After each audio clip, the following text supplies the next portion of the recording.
Komið sæl, við vorum að ljúka hérna við peningamálafund Viðskiptaráðs Íslands.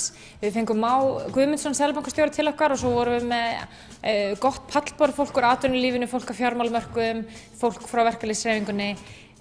Margt áhugavert sem kom fram á þessum fundi. Már fjallaði til að mynda innflæðishöftin, hvernig þau yrðu mögulega þjóðhagsvarúðartæki núna fram í tímann. Það er að segja að þó þau yrðu lögð niður kannski á komandi missurum, þá er þetta eitthvað sem að bankinn gæti gripið til að styðja við krónuna. Svo var líka mjög mikið rökrætt krónuna sjálfa. Það er að segja hvort að þessar gengissveiflur sem við erum að sjá sem er að hrjá fyrirtækin fara að minnka.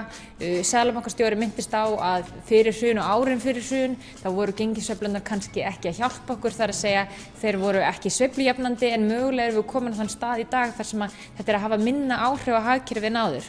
Ekki allir sammála það, atvinnulífið kannski heldur ekki sammála það.